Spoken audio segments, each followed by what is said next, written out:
You are listening to Radiant Creators, a collaborative project composed of people whose passion, purpose, and dedication requires forging their own unique path of empowerment and livelihood. A Radiant Creator isn't making a living, they are living. Welcome to Radiant Creators. Today we're talking to Pascal Baudar. He is a writer, naturalist, and self-styled culinary alchemist based in Los Angeles. His passion is to study wild edibles and research new culinary uses through ancient traditional methods of food preservation as well as contemporary cooking techniques. Pascal has written 2 books, The New Wildcrafted Cuisine and The Wildcrafting Brewer. Both are Amazon bestsellers in several categories, and he has new ones that he's working on.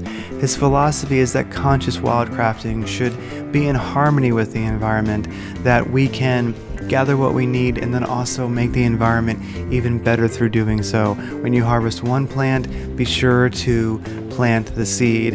Our relationship with nature can be more than just monocropping and clear cutting.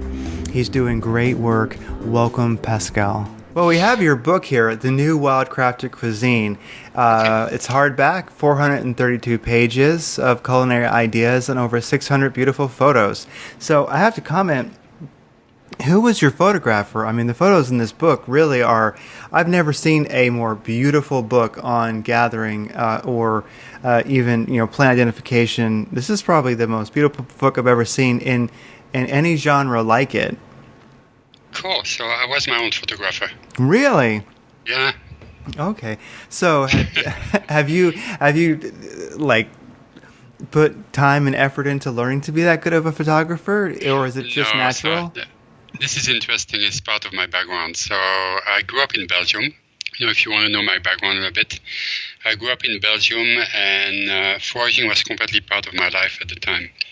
My grandma used to know some wild plant and send me all the time to go get nettles, hazelnut, walnuts, and all this stuff. And we had a huge garden too, but basically wild food was kind of like an addition to the garden in terms of food. And it was something that you didn't even consider odd, by the way. It was really completely normal that you go in nature and get nettles or get walnuts and stuff like that, lamb's quarter. And I really wanted to do what I'm doing right now when I was a kid. My grandma only knew maybe, I would say, like 25 to 30 plants. So the knowledge was already getting lost a little bit. And I could not find any school in Belgium at the time. So I grew up in Belgium. I could not find any school, and I tried, and I ended up, instead of studying plants, I ended up studying art. And I did the Academy of Fine Art. So I studied photography, painting, sculpting, and all this stuff. And I was a graphic artist for 25 years. Interesting how those synchronicities work out, because the photography in the book really takes it to the next level. The average American eats like no more than 6 to 8 different vegetables, if that, and sometimes even 6 to 8 different foods, depending on how you categorize them. So, interesting. Yeah, none of those foods are actually oftentimes local to their area that they're living. So it's 6 to 8 different foods that are from all over the world. And factory farming, I've always thought, is bad for animals, but also something that gets missed is that there is a factory farming of plants, of crops. The huge monocrop is not necessarily good for the environment at all either. It definitely is no way to live in harmony with the environment. Well, if you take a look in, growing up in Belgium, I would say 80% of the forests of Belgium are completely gone due to 2 things, urban expansion and agriculture. I went back to Belgium after 25 years to say hi to my dad, and even the little forests that were left were completely gone. So it was due to agriculture. It's interesting. It is what it is. I don't know. It's really the problem. Basically, if you think about it, monocrops are you're basically taking native land, you remove all the native land, and some of them which are really edible, if you think about it, and then you replace them with non-native plant, and that becomes the food that you eat. A good example would be black walnuts, for example. I was collecting some black walnuts, and then somebody told me, oh, it's in danger. I'm like, yeah, I know it's in danger. That's why I use them, and that's why I plant them too. Because if you don't use them, this is what happens. People don't care about it. They disappear. Nobody's going to use them. They don't have any importance.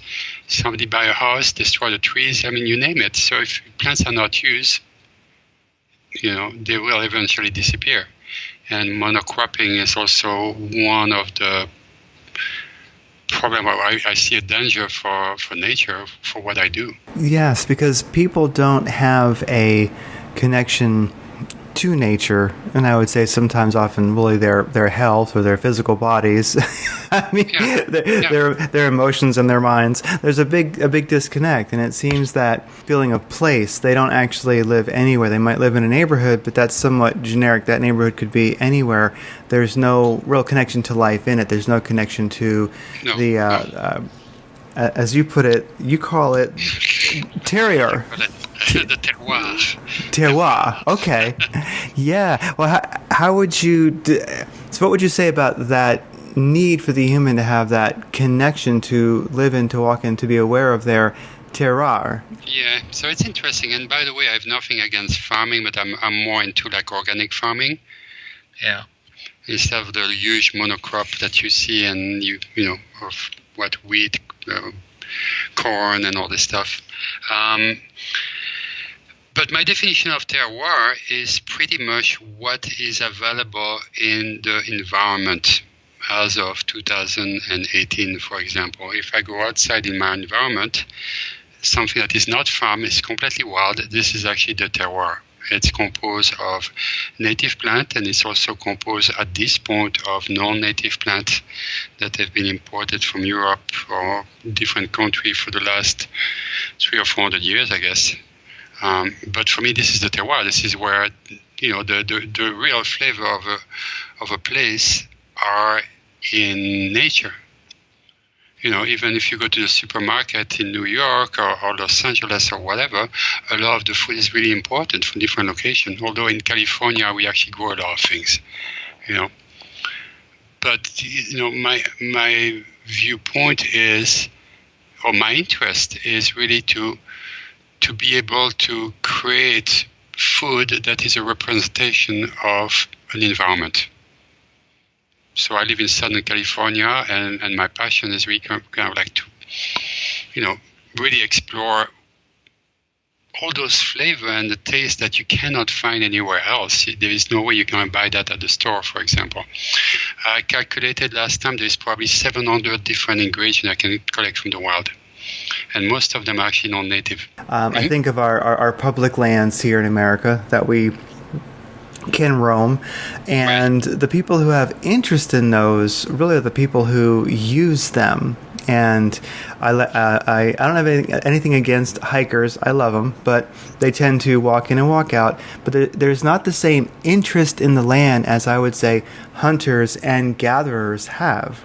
Right. They really tend to be the ones who are helping to keep the public lands alive and keep interest in them and promote interest in them. And so I like the work that you're doing because you're actually creating more interest in the public lands, because really if people don't spend time in them, don't actually get something from them, then unfortunately all public lands eventually become a parking lot, and then there's just it's not good.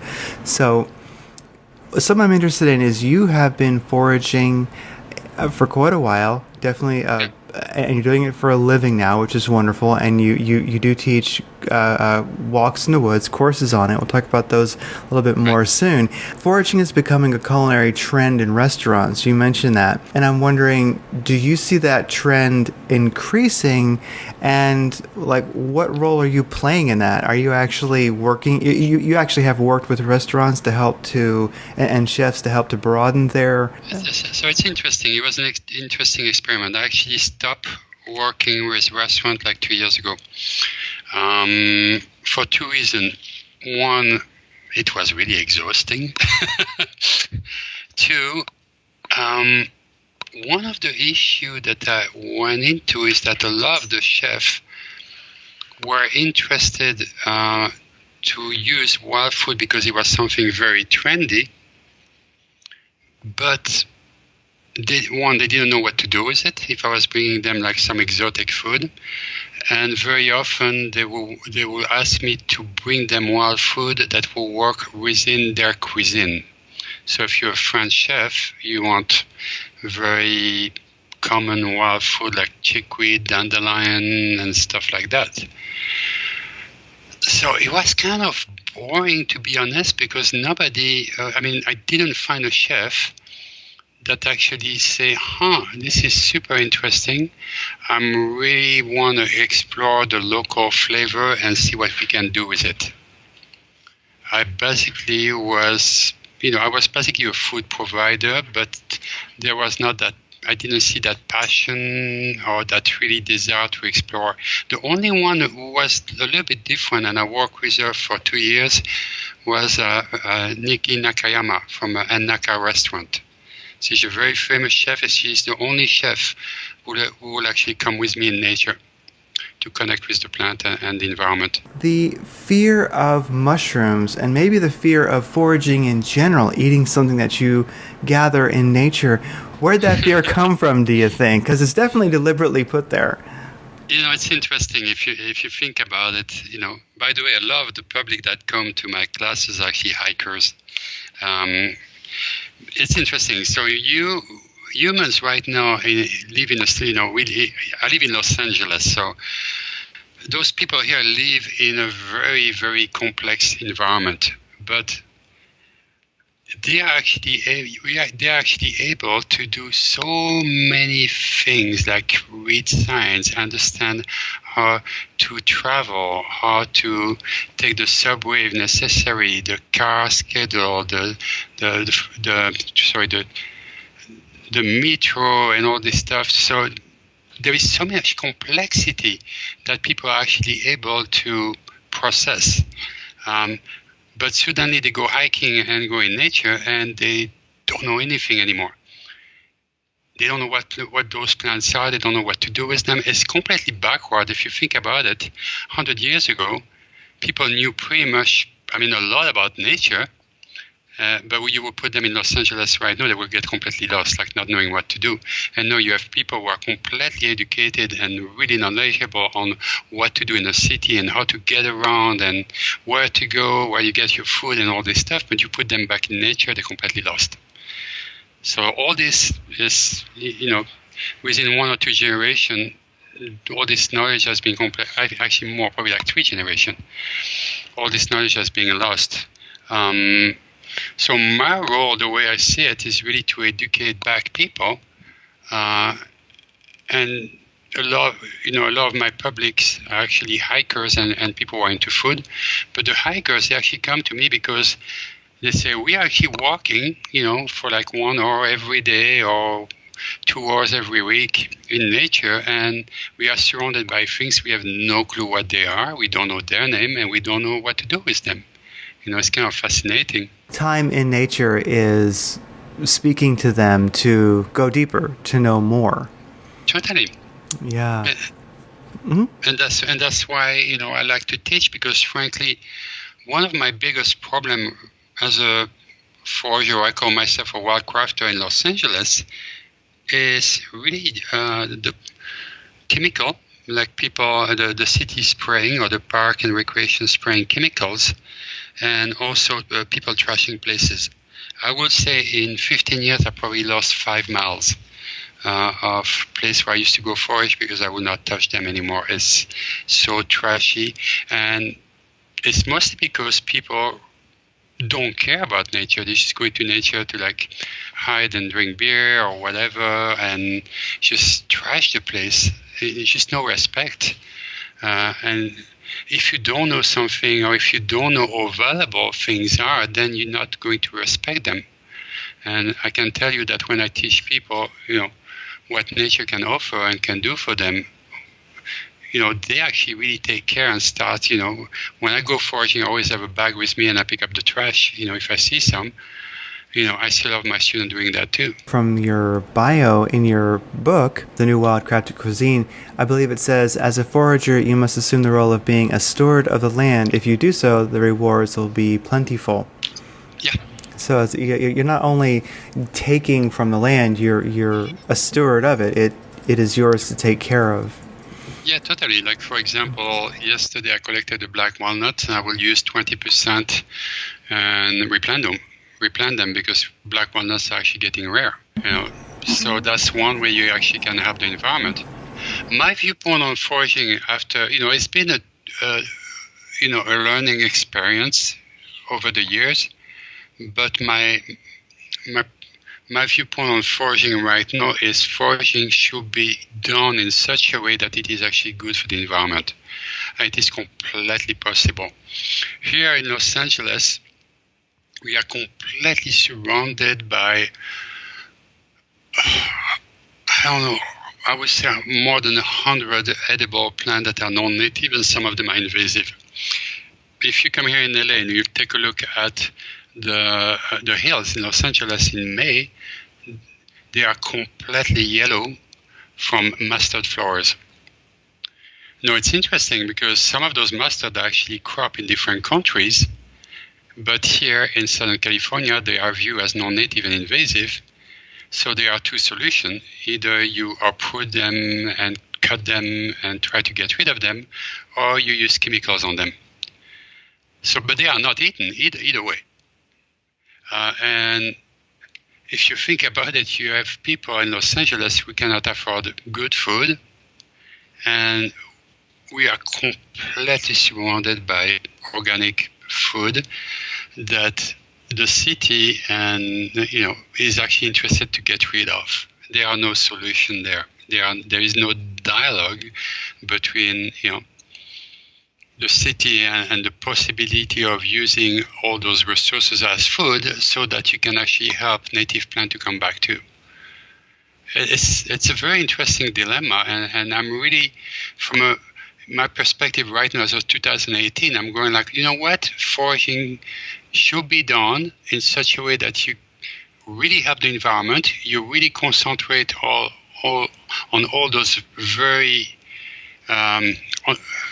nutritious but also non-native and invasive plant, and then you can still use the native plant but plant them. You mentioned pick a whole plant. If you pull it, be sure to plant the seed in the same hole. Yeah, exactly. Yeah, and that's something I think that I have never actually seen mentioned in any foraging book I've ever seen. So that's something very unique to the work that you're putting out, is that holistic perspective that foraging can be a stewardship and it can be good for the land. It isn't this one-sided just taking. It's actually holistic teaching, which is something that definitely attracted me to your work for sure. Yeah, it's the way people used to do it in the old days. Not only native people, but, when I study the old European culture, Celt, Viking, and all this stuff, people always had a very deep connection with nature, and it was never in their interest to actually take too much from the environment. And then when farming came, it completely changed everything.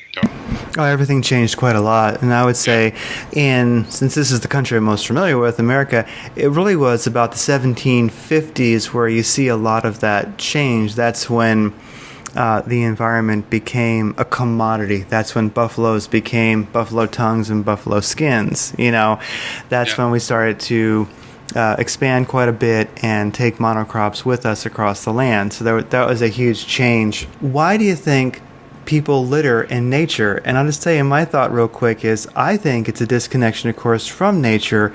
When you see the land as something out there, when you're in the land and you see the land and you are the land, then you get it. But until then, you're going to litter in nature because it's not you. It's interesting, and I actually did a survey because I was so mad about it. Actually, I started talking to people who were trashing places. Literally, I went to them and talked to them. And there is different ethnic group. It's a cultural thing. And when I was talking to them, sometimes the answer that I got was pretty much that somebody else is going to take care of it. And it was cultural.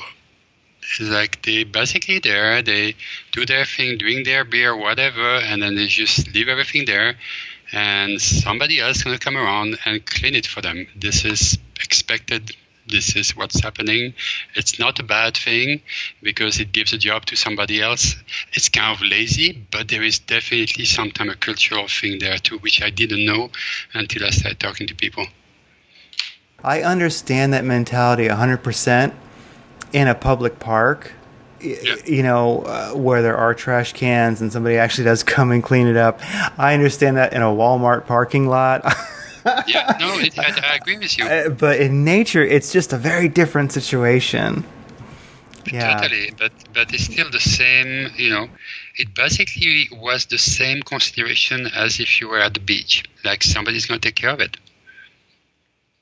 It's lazy, it's not very, educated, but it was what it was. That's what the kind of answer I was getting from people when I was asking them. That's really something. I also find that, it's called Sand County Almanac, and I forget the author's name, but he wrote how when we see a map now and we see this, green spot between cities, we consider that undeveloped. Do you know what I mean? As if that doesn't have value. It's like only these cities have value, and that green spot in the middle, well, it doesn't have value. So it seems that also part of that littering to me is not understanding the value of those parts of the map that are green and maybe have dirt roads going through them, if any roads at all. Mm-hmm. Yeah, it's interesting. And to be honest, I know that by myself I'm not making a dent, but the only thing I do is I have a real passion for nature and also discovering what the land can offer and the unique flavor that the land can offer. But I realize, I'm not making a dent. I'm just by myself. My only hope is that through my teaching and the books, I can get people to view nature and read what it can offer to you and the possibilities, in terms of diet, and the food that you can get from it, in a way that it can even help the environment, which is even more fantastic. If you think about it, if I go in May, I go to the store and I decide to buy some salad. How much choice do I have? Probably, I would say 4 or 5 different kinds of salads in Los Angeles.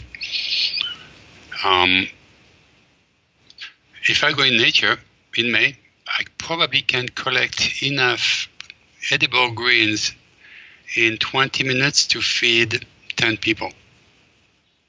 No problem. And I probably will collect over 15 different edible greens, which have very, very complex flavor. So it's interesting because we think, the vast majority think that they have a freedom of choice in terms of food. They go to the supermarket and go I have freedom of choice. I can decide what I want to eat. But again, if you want to buy potatoes, you're going to have a choice of 5 potatoes, for example. How many potatoes exist in the world?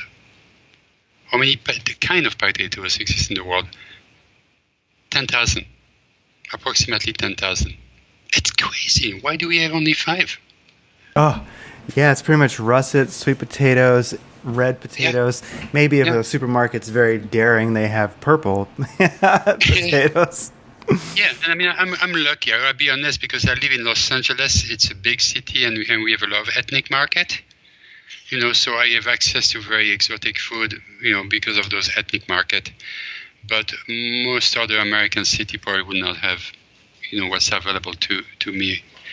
In New York, probably, yes, you also have a lot of ethnic market. But it is fascinating. People think they have a freedom of choice in terms of food, but they really don't. It's in terms of flavor, it's the same thing. You basically are offered a very specific choice in such a way that you think that you have freedom, but it's not your choice. You can, if I go to Whole Food and say, can I please have some black sage seeds, they're going to look at me going like, what?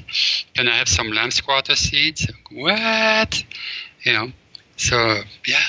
Yeah, I think there you can get chai seeds, you can get flax seeds, but that's about maybe some mustard seeds. Yeah, but again, the mustard seeds, this is so easy to collect in nature locally. We have black mustard seeds. I can collect several cups in one morning. That's amazing. Yeah, I like to grow mustard greens in the cold frames in the winter. They're one of my favorite winter crops, and they're so potent and powerful. And the value of finding a spot in nature, whatever that is for an individual, it might be a park, it might be, really getting out into the forest. It varies for different people. Not everyone has the same access. But wherever that is, as close as you can get, the value of finding that spot and experiencing the seasons and the importance of connecting to a place, season, the food, what do you think that offers a person? Because it really seems like we talked to Arthur Haynes a little while back, a great guy when it comes to rewilding, and he was saying that to find a place that and then get to know it through all of the seasons, and then if you can add foraging, what does that offer the human who is domesticated? What does that offer? What starts to change in that person? Okay, so that's interesting because I'm probably more unusual than some of the people you have on your interview because I'm not like a rewilding guy. I'm not, teaching primitive skill or survival skills or anything like that. But what I have or what I try to teach is this balance between living in the city and nature. I'm basically a fantastic example that you can live in the city and be very, very, very connected to nature. It takes a couple of hours every day and, or even 1 hour going hiking for 1 hour in a day. And my God, you can do so much, You can collect seeds, you can collect acorns, you can collect dandelion, mustard, and the amount of culinary stuff you can do with it is unbelievable. Since that book, so you have the new wildcrafted cuisine, I wrote the wildcrafting brewer, which is all about, because of course, when they read the first book, a lot of people were interested to the beer, making the wild beer, which I love. It's fantastic. So I wrote a whole book on fermentation, alcoholic fermentation, but also how to make sodas, beer, meads, always wild plant and using the yeast that you can find in nature. Locally, it's so easy to do. We have wild cherries. We have a lot of invasive trees that, that we find in nature. Last time I found some plums. We have figs all over the place in California that grows in nature. So I wrote that book, and then right now I'm actually working on a book about lacto-fermentation of wild edible. And I'm really going deep. You can see on Facebook and Instagram as I'm completely obsessed with fermentation for the next 6 months now. But I'm really going deep on how you can use plants, and I'm really trying to focus now on those really non-invasive and invasive plants because I'm really fed up with all the chemicals that are being sprayed. It's kind of like my revenge. I want to make foraging so popular that people will not think about spraying anymore. But all those plants are so nutritious, and lacto-fermentation is an incredible way to explore the flavor. For example, black mustard or regular mustard, the root, you uproot the plant, which is good. That's what you want to do. It's an invasive one. So you uproot the plant. There is no way you can eat the root. It's tough. But if you scrape it or crush it, and you smell it, it's like it has wasabi quality. It's very, very potent. So my solution, and I could not do that, I could not find a solution before I look at lacto-fermentation, is I take those roots and actually crush them, and then I will mix them with spice, brine made of salt, and different spices and put the root inside to macerate and actually ferment, kind of like making a root kimchi. And it's an incredible ferment. It makes the most incredible soup. You can use it in soup. You can also use it in salad dressing. But I'm amazed. Like, I'm amazing myself by discovering all those flavors that I had no idea through the lactofermentation process. So there are so many different ways of preserving food. You can take one plant and apply 20 different food preservation techniques to it. And you'll be amazed at the flavor that you can discover coming out of it. But you're definitely part of the rewilding community because it's all about people, I guess, becoming that new Aboriginal. Like it's not becoming an Aboriginal again. It's becoming a new Aboriginal, right. And so you're basically showing how a person can be a neo-Aboriginal, a new Aboriginal in a city. I mean, you're more connected to nature than most people who live, in a very rural setting. It's true. Because that connection is not simply where you live; it's where you forage from where you live. So your unique take on it, I think, is super valuable because we need lots of different angles, lots of different interests that get people into the woods, into the public lands to hunt and gather. And your perspective is so unique and well done that it's getting people out there. So you're doing more than you think. I mean, we're all doing our little thing, but how far those ripples are going, who knows? But they're definitely you're definitely getting out there. It's interesting. I'm talking to a different forager, and sometimes, because I'm so doing my own thing, over here, and I'm so busy doing my own thing. That's all I do from morning to night. Yeah.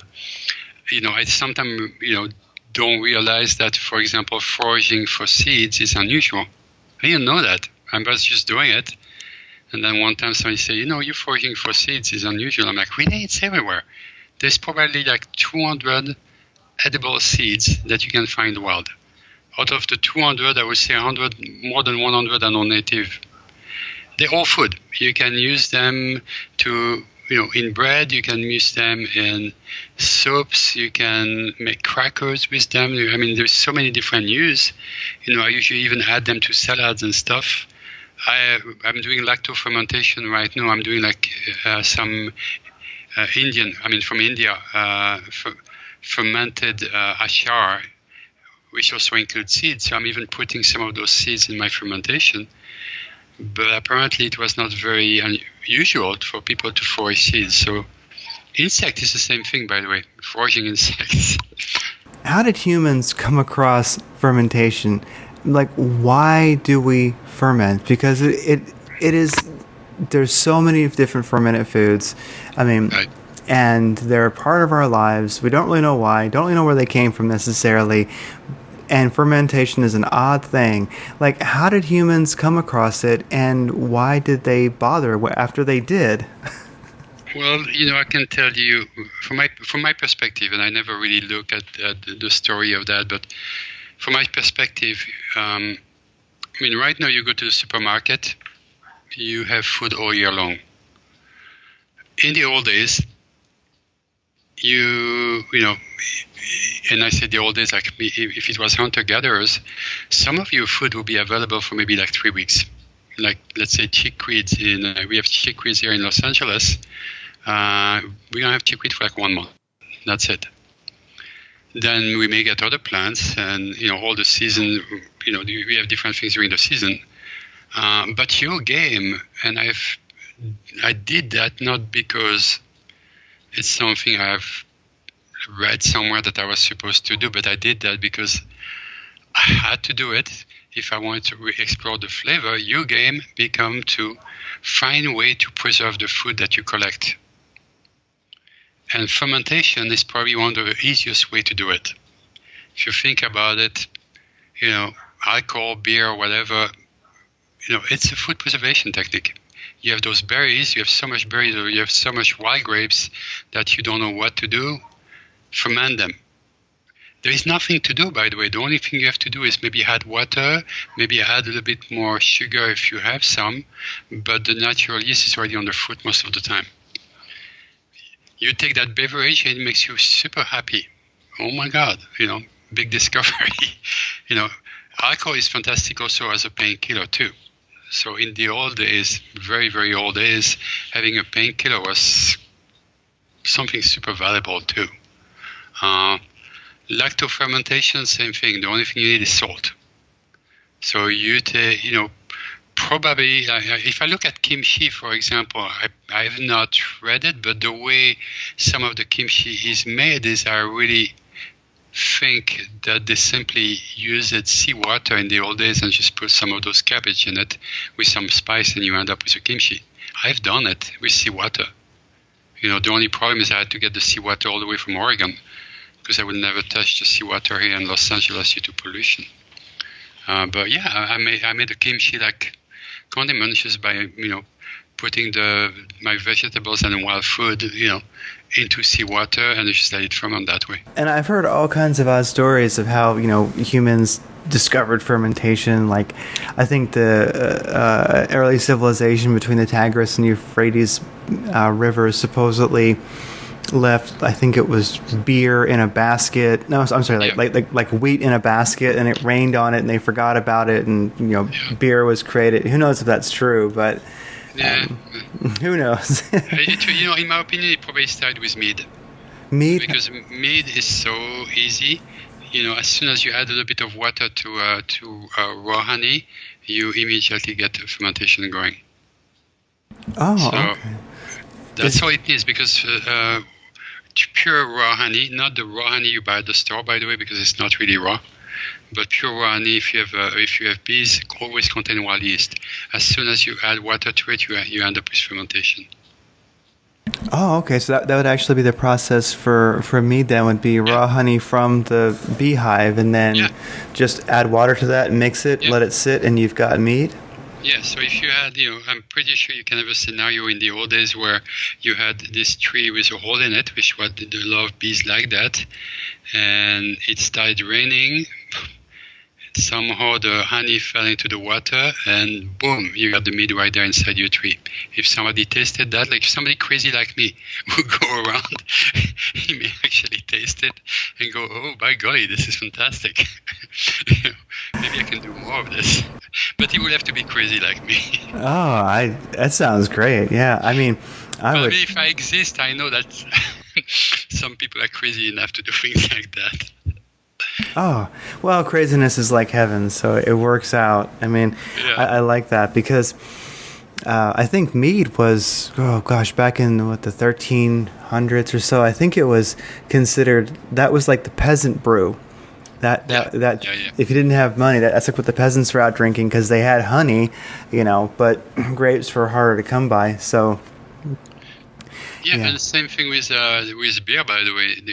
Making the wild beer. I had an archaeologist that came to see me for 2 days because he was doing research on primitive beers and shamanic beer and all this stuff. And the more he was doing research, the more he was basically coming across what I was doing. So he says, that's interesting. I want to meet the guy and spend 2 days with me to see why I did, how I thought about doing those beer and why, and how, what ingredient I put in it, But basically, people would have tried to preserve the food that was in the environment and would actually brew with ingredients that were found in their environment, So the whole beer had nothing to do with hops and grains, to be honest. You can use some of my beer, use mugwort, for example, or yarrow, which are plant that the Celt and Viking would have used instead of hops. And in terms of sugar, oh my God, I mix different things. Sometimes I use a little bit of grain, but sometimes I use, molasses from fruits. I make my own molasses by boiling fruit juice to the point that is pure sugar. I even use insect honeydew. I find the forest, I use a little bit of honey. So my beverage, sometimes you don't even know what to call it. Is it a beer? Is it a wine? Is it a boozy soda? Who cares? Classification came later. In the old days, people were just simply happy to find stuff in the environment, preserve it, make something that makes them happy and tastes good. if you later on, then they start naming stuff, but a lot of the naming has nothing to do with flavor. It has to do also with taxes. If you can name something, then you can write law about making it, and then you can tax it too. As far as names, I like what you mentioned, boozy soda. I like that. Boozy soda. That's what I would call it. This is boozy soda. I go by taste, to be honest. If something tastes more like a beer, then I would call it a beer. If something tastes more like a cider, I would call it a cider. If it tastes like a wine, I would call it a wine. But the public kind of decide on that. But mugwort beer, for example, is definitely beer. People would drink it. It's like, okay, it's a beer. Yarrow. So those are very, very bitter plant. And those beers, are they medicinal at all? It can be. Because I think that'd be very fun to make mugwort beer, because mugwort is associated in the lore as being good for dreams. So that could be dream boozy soda. I'll make that right away. Well, sometime I'm like on the borderline of shamanic drink and medicinal drink too. You can do it on purpose. I mean, I can do shamanic drink no problem if I wanted to. I can forage some special mushroom and put them into the beer, and that beer is going to be very special. Oh my gosh! Well, I'll definitely stop by for a dinner party. I actually don't take drugs, but I mean, it would be so easy. And I know, if you know nature and you know the mushroom and you know the thing, it's, that's what those shamanic drinks were. There's nothing complex about it. Medicinal too. I mean, I can make medicinal beer by using, for example, willow bark as a bittering agent, which contains salicylene, which is what aspirin is. So it could reduce fever and, different stuff, healing property too. So, yeah, the potential is just unbelievable. So you've got the new wildcrafted cuisine, that one, and then your other book is? The Wildcrafting Brewer. The Wildcrafting Brewer. I will have to get that one also. And then the next one, it probably will be wildcrafted fermentation or something like that. Oh, I like it. I'm on a wildcrafted thing. Oh, of course. I think it's great. Well, that's the difference. When I started to do those books, I came out with the name. I mean, I didn't come out, the name existed, but I wanted to make the difference between foraging and wildcrafting, because wildcrafting really has this thing about taking care of nature that foraging doesn't always have. Give you some good example. And very often is when money is involved. Foraging for ramps. You have people who make a shitload of money foraging for ramps. They don't care. They just want the money. So it's not about taking care of the environment. They just want to get as many ramps as possible and then resell it. I've seen it in Vermont. It's terrible. Same thing with, fern, fiddlehead ferns.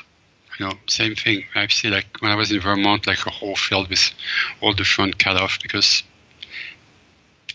foraging for money. So foraging and money really don't go together. And I wanted to distance myself a little bit from the term foraging and put emphasis on the word wildcrafting, because wildcrafting, there's not an idea of profit there. It's about working with nature, get the most out of nature, but also helping nature in such a way that you're actually creating more than you would ever take. Yes, the wildcrafter works in harmony with the environment rather than clear cutting it. Yep. That's beautiful. I definitely, when I lived in the Pacific Northwest, I would see a truck full of workers hop out and pretty much clear cut the forest of chanterelles and et cetera, so they would just go through, and definitely there was no idea of preservation whatsoever. They really were foraging for dollars. Yeah, and I don't know about mushroom, to be honest, because I don't know if mushroom it's an issue. When I talk to, I'm mostly a plant guy, I'm not really a mushroom guy. And when I talk to mushroom people, they say it's not really a big issue for mushroom because the mushroom is really the fruit of the whole organism, and the whole organism is actually on the ground. So it would be like picking berries from a bush or picking elderberries from a tree. It's not going to destroy the tree. Yeah, by the time the mushroom, you see it, it's already dropped its spores, it's done its thing. That's why I don't mind picking up mushroom like reishi and stuff like that. I mean, when I found some reishi 3 days ago and just picking it up, like all this pollen was going all over the place. That'd be good in a boozy soda, like reishi boozy soda. I have a shaga beer and I think maybe a reishi beer in recipe in the wildcrafting brewer.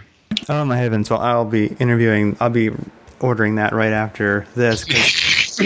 Oh, I love shaga. That's one of our big ones here, shaga and reishi. So if we could ferment those in a boozy soda, that would be great, especially with the holidays coming up. So I'm doing some lacto fermentation of reishi right now, and you won't believe how it's coming up. It's like soy sauce. Oh my gosh, like soy sauce. I found out, and because and this is where I learned so much from writing book, because it really forces me to do so much research. I found some reishi like 3-4 days ago, and here am I writing a book about fermentation. So I started researching reishi and fermentation. Boom! And it's like open a whole universe. It's been used, lacto fermentation and reishi has been used in China, I think, to create like a type of umami, like a flavor enhancer for food. I could not find any recipe. I saw some scientific document, all kind of different stuff, but no recipe whatsoever. So I'm starting from scratch, but I'm actually fermenting reishi using lacto fermentation, and I'm on day number 3. I'm smelling it. I'm already in love. Well, something that I really can tell with your work, with what you're doing, is the power of play. Like something that I can really hear that you're doing is you're having a good time. Oh my God, yes. Yeah, and so your work really is your play. It's like Joseph Campbell said, follow your bliss and doors open. Yep. And he also mentioned that bliss is not just fun and laughter. It's wiping sweat off your brow. It's hard work. So it's interesting. It's experimental. I mean, if you think about it, I'm doing like ferment right now. I will assume that 70% of what I do is not usable because I'm experimenting so much, so it's just not good enough. When I start something that's kind of good enough, then I can start focusing on it until I get a recipe that's like super interesting. But it's a lot of fun. I don't mind failure. Every time I have a failure, I learn something new. Doing what interests us, just following that, seeing where it takes us. That to me really is the key to happiness, is doing things that interest you. Most people who are not happy are not pursuing anything that interests them. Yeah, well, it's one of the problems with the money system, to be honest. I used to have a lot of money in the old days. I mean, I make some really good money during the internet days. I actually had 3 internet companies. I lost everything in 2001 during the internet crash. But it really made me rethink my whole life. So it was 2001. I lost everything. I just got divorced. So I was 40-something, and my life was completely restarting from scratch. And I just looked at it and went, fuck money. You need money to live in this world. I mean, let's be honest, you need money, but it cannot be the goal. It cannot be having a big house. It cannot be having the best car. My car has 250,000 miles on it, which is why I was late 1 hour. But I started to look at life more like from a passion point of view. It has to be a passion. Life is too short. It has to be a passion. Otherwise, why living it? Being a slave from a 9 to 5, to try to make money to buy a house, and then you die, and then you never got the house because you're gone anyway. I don't know. I cannot think that way. It's a curse, though. I mean, it's really a curse. Let's be honest. I've been cursed. I like that. Now, how do you define the curse? Because you're getting to play, you're getting to pursue what interests you, and that creates a life of passion, but you also see it as a curse. Yeah, it makes you so different from everybody else. So you just start to be in the category of weirdos. But in a good way. I'm not, but it's, my lifestyle is so unusual compared to most people that I know, and I've adjusted my lifestyle to what I do. I mean, as a wildcrafter, it's not that you make a lot of money, to be honest, just so you know, and you're not making a lot of money from writing book. In Los Angeles, the cost of living is really, really expensive. Like renting a little one-bedroom apartment is like $1,600 a month. If you can find one, it's more in the $2,000 to $2,500 right now. I mean, as a wildcrafter, how do you make that kind of money? Come on, you know. So I'm basically living in a small place, and it looks like a witch, place. But I've basically cut down the expense in my life, so I can live doing what I love without having to worry about money. So I have no problem paying the rent because it's cheap. I don't use a lot of electricity. I don't use, I have my car. My car has 250,000 miles on it, but it's working well. It's my old Jeep. I would never change it. Jeep Wrangler. That's my foraging car. And I keep fixing it. It's all good. It's like, but from another I can see from another perspective, it's kind of like weird. I'm like spending all this time in the forest. I'm kind of making a living, eating weird things and having fun all day long, playing, the owner of the place that I rent is sometimes like, look at my place, go like, what the hell are you doing? Like, she cannot comprehend what my life is, because I'm always, I have all these jars of food, and I have, all those bottles with ferments in it. In the yard, I have like my experiment right now of making this barrel of tree trunks so I can ferment stuff in it. It's a bit out there in a good way. Stuart Wilde, a great kind of esoteric mind, he called that being a fringe dweller, where you're living on the edge of society. You're in it, kind of this world, but like in this world, but not of it. You're only your toes are in the world, and like the rest of you isn't. And I think it might be a curse, but it's definitely a magical curse, because it's not a bad curse. As difficult as it is, at least there's passion in it, and that's a wonderful thing. There was an article that Stuart Wilde wrote back in 2008 called The Importance of Now, and he takes on the question, or the statement really, that now is the only time I've got, and that he called it minimal movement, where basically get rid of all things that do not serve in your life, constantly be working on that. And so it sounds like you've definitely cleared out a lot of things that don't serve. Now it's working on making lots of money with your little witchcraft cabin in the woods, No, it's interesting. I think as soon as I'm done writing the book about lacto fermentation, I'm already getting, it's funny that you talk about that. I'm already getting rid of a lot of stuff right now. So I want to minimalize my lifestyle a lot more. And I'm thinking about maybe starting to travel. So maybe, start to travel and teach in different locations and do a little bit of research. And maybe start writing another book. I already have an idea for the next book after that, and the book will be really about exploring this idea of creating a cuisine based on non-native and invasive plants, because they are so plentiful, and it is such a shame that one is not used, and also that is probably one of the reasons we have so much chemical sprayed in the city. And I'm going, this is interesting. Nobody's doing anything with this stuff. It's really edible. It's creating problem for everybody, including pollution. And I'm going like, And you'll be amazed. I mean, everywhere you go, even in Vermont, you find those plants everywhere. There's nothing wrong with them, by the way. I'm not an extremist. But I'm going like, if I could create a very creative and cuisine and inspire people on really using those plants and bring them back into gourmet food, I think that would be something valuable. What do you think? Oh, I absolutely do. You might have to get upgrade your Jeep Wrangler to like a small motorhome or something to make that's what I'm looking at. Yeah, Motorhome. Yeah, to make it easier to travel, kind of have a portable witchcraft vehicle, and totally. And the idea is not again. I'm not like an extremist on like non-native versus non-native, invasive versus non-native. I'm just seeing a problem there, and I'm going like, this is a problem I can address. That would be interesting, which is the fact that we spend so much time trying to get rid of something or spraying chemical all over the place. And believe me, I live in LA. I see it. Like I see the amount of spraying chemical that's happening that nobody has any clue, because I'm like in the middle of it.